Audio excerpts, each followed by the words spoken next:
श्री गोपाल भट्ट जी का जन्म श्री रंग के बेलगुंड नाम के क्षेत्र में हुआ था।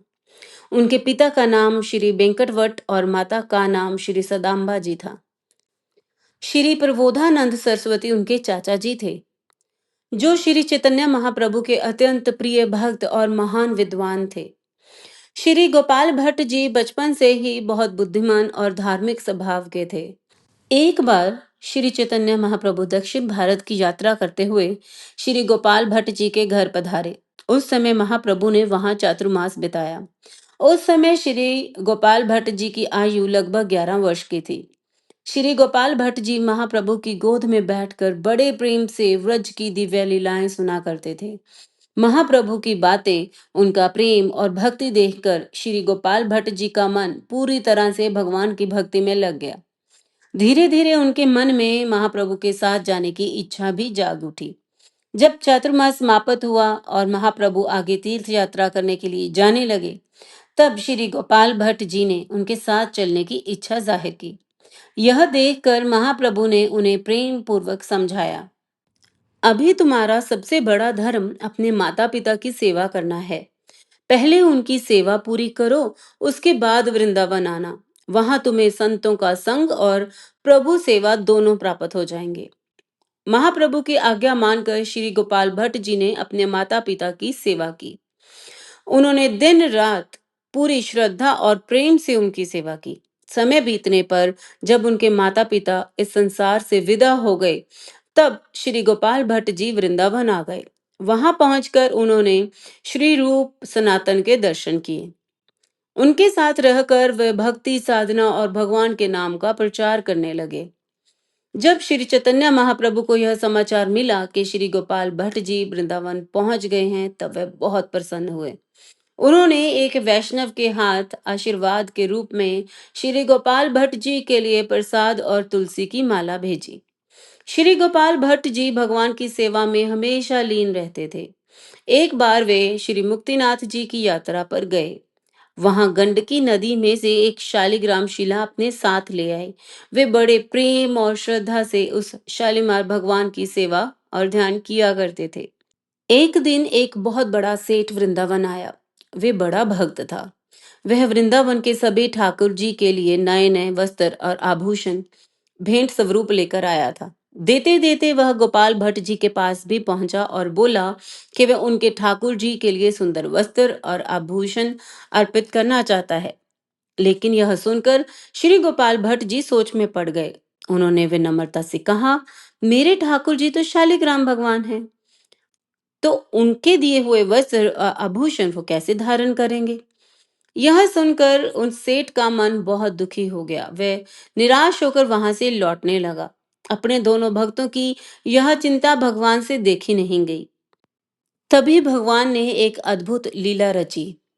उस सेठ को विदा करने के लिए जब श्री गोपाल भट्ट जी शालिग्राम के पास प्रसाद लेने के लिए गए, तब उन्होंने वहां पर जो देखा उसे देखकर वे आश्चर्यचकित रह गए।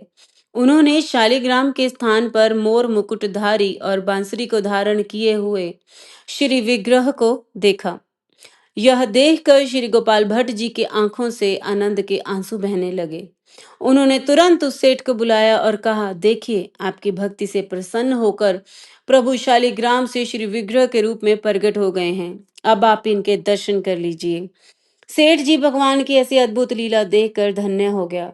उन्होंने बड़े प्रेम से भगवान को वस्त्र और आभूषण अर्पित किए। श्री गोपाल भट्ट जी का गुणगान किया और भाव विभोर होकर वहां से चले गए। श्री गोपाल भट्ट जी की भक्ति और भगवान श्री राधा रमन जी के प्रति उनका प्रेम बहुत अद्भुत था। वे हर समय भगवान की सेवा, भजन और पूजा में लगे रहते थे।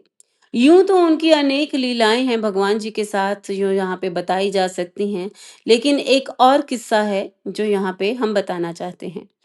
एक बार वृंदावन में बहुत बड़े महोत्सव का आयोजन किया गया। इस महोत्सव में श्री गोपाल भट्ट जी ने भक्तों की सेवा और भगवान के उत्सव के लिए बहुत खर्च किया। इसी कारण उन पर कुछ कर्जा भी हो गया। समय बीतता गया, लेकिन धन की कमी से वह अपना कर्ज चुका नहीं सके। यह बात उनके मन को बहुत दुख पहुंचाने लगी थी।